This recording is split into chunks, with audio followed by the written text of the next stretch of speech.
Boa noite a todos, meu nome é Eduardo Dias Soares, sou mestrando do Programa de Meio Ambiente e Desenvolvimento Regional da Unider. Hoje vou apresentar aqui sobre a pesquisa intitulada A Utilização Político-Governamental das Normas Infralegais no Direito Ambiental Brasileiro. Os autores sou eu, Eduardo Dias Soares, e os professores Marcos Paulo Bianchini, Alessandro Rossini, Gilberto Faco e Rosemary Matias. Antes de entrar na pesquisa propriamente dita, eu queria contextualizar o que é uma norma infralegal.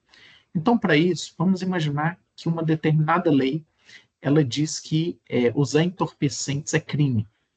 Mas como sabemos quais substâncias são consideradas entorpecentes?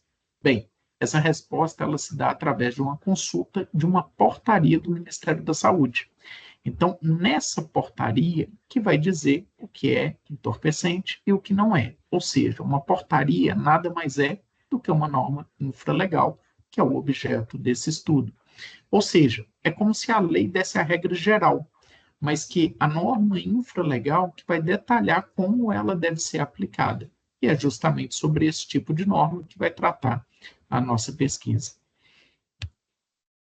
Partindo para a introdução, então, é importante dizer que no Brasil a proteção do meio ambiente depende muito dessas normas infralegais, como portarias e instruções normativas. O problema é que nos últimos anos, alguns governos passaram a usar essas normas não apenas para organizar a aplicação das leis, mas para mudar a política ambiental de acordo com interesses políticos.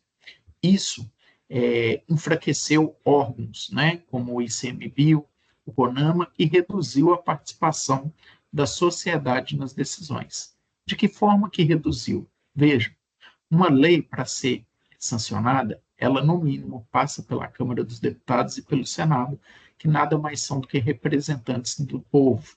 Ou seja, ela precisa da voz ativa da sociedade ali para que ela chegue a ser sancionada, diferentemente de uma norma infralegal, que muitas das vezes é uma portaria que pode ser emitida por um governo, sem a necessidade da consulta pública a essas casas que representam a população.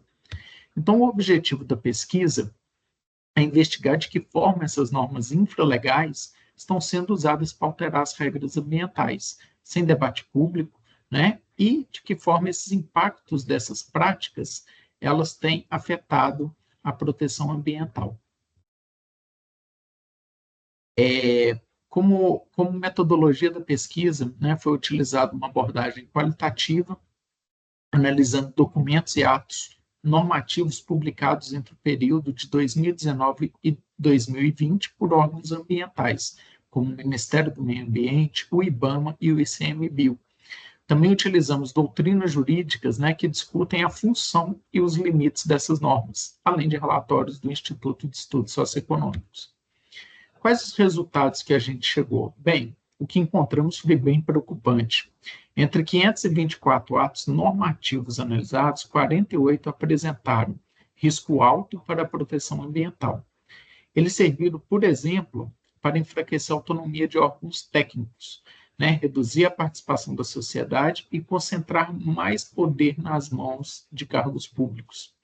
Como resultado, políticas que deveriam ser de Estado passaram a se tornar políticas de governo, ou seja, políticas que deveriam haver discussão nas casas que representam a população passaram a simplesmente serem decretadas através de normas infralegais, sujeitas a interesses momentâneos ali de cada governo.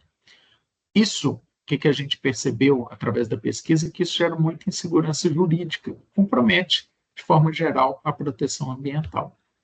E para concluir a pesquisa, a gente conclui que o uso político de normas infralegais, quando não respeitados os princípios da legalidade e da continuidade das políticas públicas, fragiliza a governança ambiental.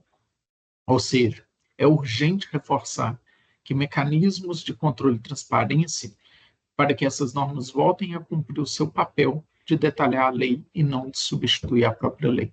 E essas foram as referências utilizadas na pesquisa. Muito obrigado a todos. Uma boa noite.